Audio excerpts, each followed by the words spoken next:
Warning: the following DIY presentation was carried out by an amateur. You can try this at home. Hi, I'm Davy Shantala. Welcome to the Lumberjackass.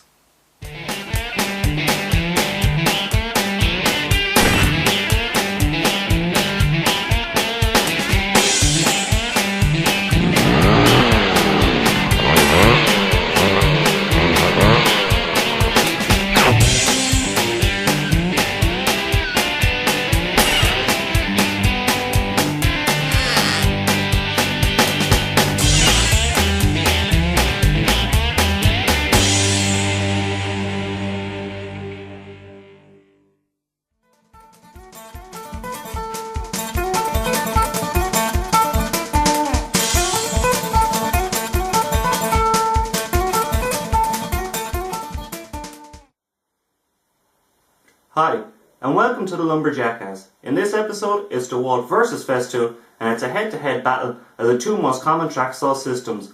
But first, there's something I'd like to say. I have it on video, so let's roll it.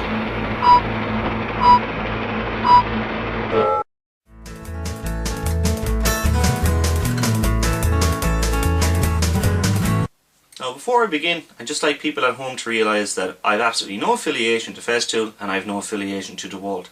This overview is intended as a guide only and is based solely on my personal use of each saw.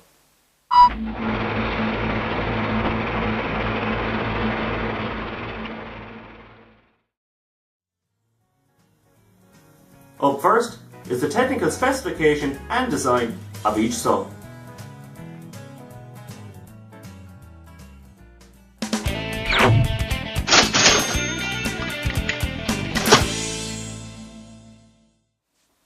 First up is the Festool, and this model is the TS55 EBQ. To begin, the technical data: the power is 1200 watts, its speed, idling, is 2000 RPM up to a maximum of 5200 RPM. Its inclination, which is its bevel angle, from 0 up to a maximum of 45 degrees. Its cutting depth at 0, so to plunge, maximum cut of 55mm depth. Cutting depth at 45 degrees, plunge, a maximum of 43mm cutting depth. Saw blade dimensions are 160mm in diameter, the blade bore is 20mm, and finally the weight is 4.5 kg. Design-wise, the Festool has a smaller chassis compared to that of the bigger Dewalt. It's easier to use and lighter and a lot faster to set up. The plunge action is swift and it requires pressure from your thumb as well as your wrist movement to engage the cut.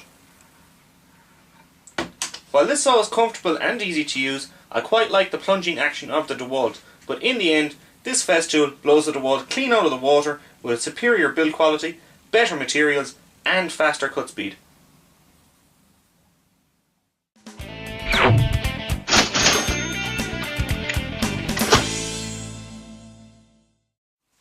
Continuing on, this is the Dewalt DWS 520 plunge saw.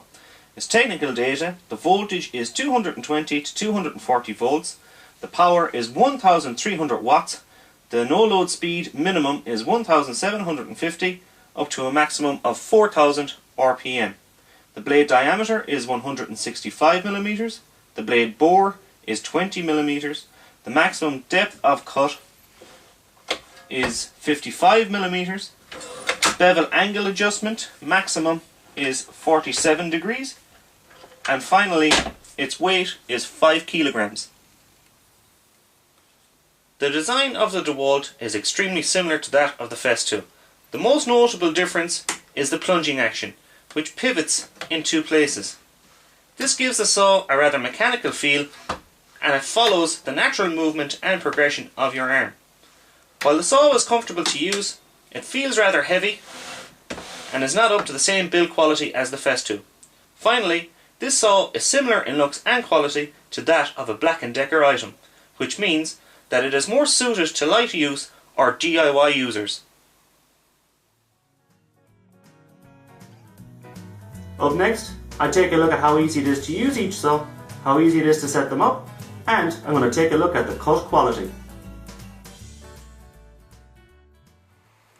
Now both of these saws are very easy to use and they're also easy to set up. Now I'm going to move on to the Dewalt first. I'm just going to open it up into a bevel position so you can get a clearer picture as to what I'm going to do.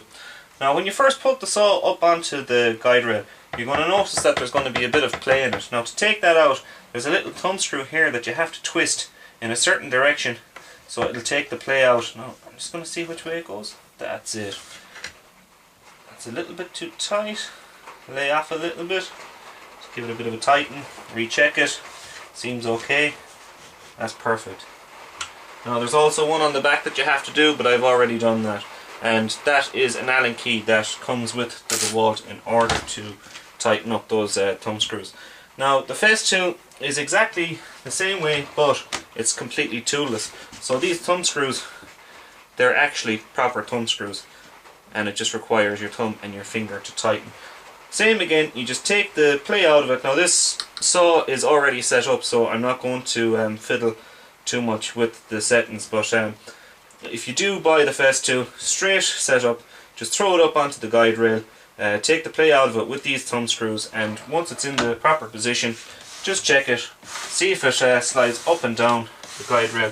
Fairly easy, and you're ready to go cutting. Now I've just performed a cut there with each track saw, and I have the results in my hand. I'm just going to have a quick look here.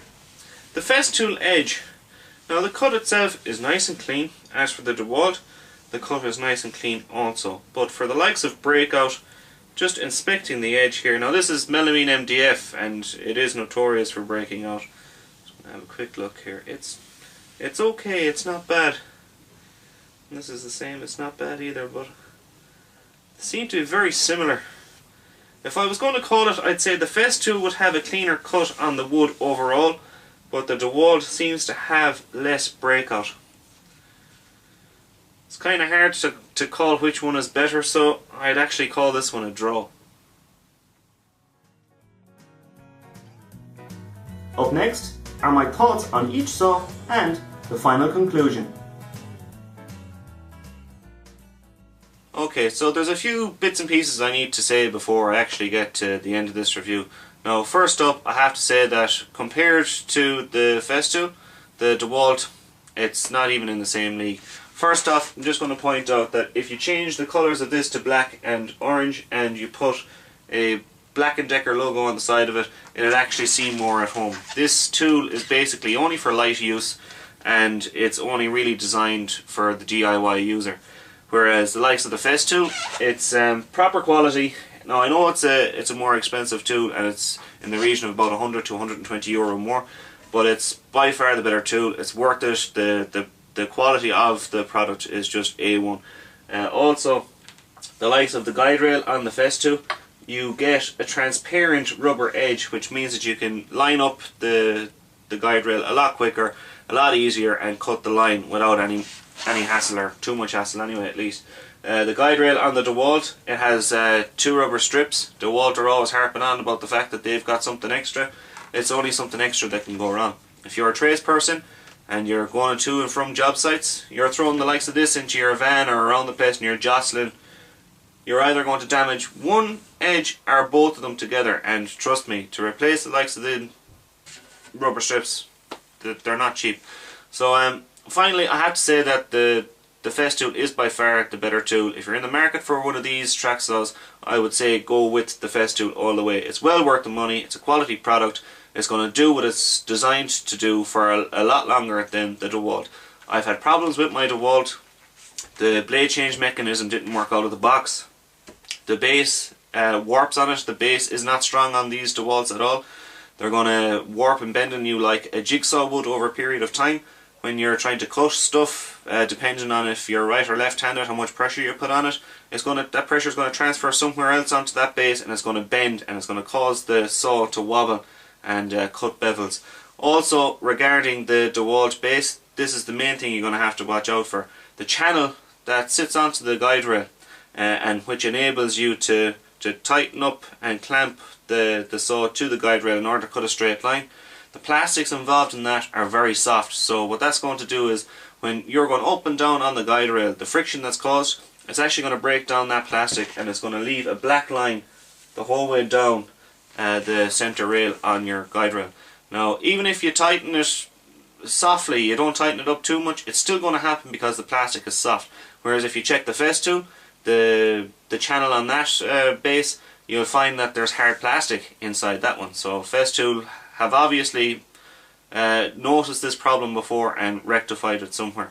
Now, I just like to say that if you own either of these saws, and in particular you own the Dewalt, there's no point in giving out to me. If you're happy with your saw, you're happy with your saw. I'm glad for you. I'm not happy with mine. When a saw comes faulty out of the box, and when you've had trouble with it within a month, it just says to me that it's not really worth it at the end of the day. The service from Dewalt sucks. I sent the saw off to get repaired. The saw came back. The warped base was actually changed out with a second-hand base from another saw. The quick change blade mechanism still doesn't work to this day. And also, when I opened the box, I noticed that the base actually took a big hit. So somebody dropped it from a height. Now, I don't know whether somebody dropped it in the Dewalt service centre or whether it was damaged in transit, but either way, when you get a tool, you send it off for repair, you expect it to come back in pretty good condition. Mine didn't, and I'm not happy about that. So finally, just to recap again, if you're going to buy one of these tools, I recommend the Festool the whole way. So I have nothing else to say. If you have any comments or any questions, please leave them. I'll get back to you as fast as I can. So mind yourself, take care, good luck.